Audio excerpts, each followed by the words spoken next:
ऊस डोंगा परी रस नव्हे डोंगा. ऊस बाहेरून वाकडा तिकडा किंवा साधा दिसला तरी त्याचा रस गोडच असतो. त्यामुळे केवळ बाह्य रूप पाहून त्याचे मूल्य ठरवू नये. जरी वरून व्यक्तिमत्व आकर्षक चांगले नसेल, परंतु स्वभाव, विचार, मन चांगले असेल तर त्याची दखल घ्यावी. धनुष्य वाकडे असते, पण त्यातून सुटणारा बाण सरळ लक्ष्य गाठतो. साधनाचे बाह्य स्वरूप महत्त्वाचे नसून त्याची कार्यक्षमता महत्त्वाची असते. नदी अनेक वेडी वाकडी वळणे घेत वाहते, पण तिचे पाणी शुद्ध आणि जीवनदायी असते. वाकडा मार्ग म्हणजे वाईटपणा नव्हे. संत चोखामेळा स्वतःचा उल्लेख करून म्हणतात, माझे शरीर, माझी जात किंवा माझे बाह्य जीवन समाजाला कमीपणाचे वाटेल, पण माझी भक्ती, माझा देवावरील भाव वाकडा किंवा अपवित्र नाही. देवाला बाह्य रूप नव्हे तर अंतःकरणातील प्रेम आणि भक्ती प्रिय असते.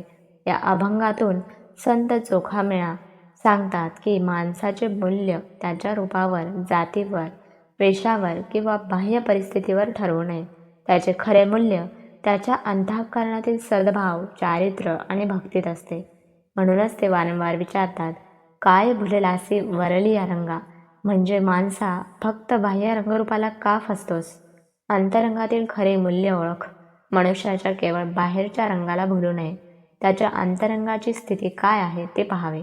त्याचा स्वभाव पाहावा. इतर संतांपेक्षा चोखोबांनाच अन्याय, अत्याचाराच्या झळा जास्त प्रमाणात सोसाव्या लागल्या होत्या, कारण त्यांचा तथाकथित अस्पृश्य जातीतील जन्म होय. समाजाच्या संकुचितपणाच्या, हेन भावनेच्या होरपळून टाकणाऱ्या झळा बसत असतानाही चोखोबांनी आपली वेदना व्यक्त करणाऱ्या विद्रोही रचनांना विद्वेषाचा वारा लागू दिला नाही. समाजात क्रांतीचा आगडोंब माजविण्यापेक्षा संत चोखोबारायांनी समाजाला समन्वयाच्या दिशेने वाटचाल करण्यासाठी प्रेरणा दिली.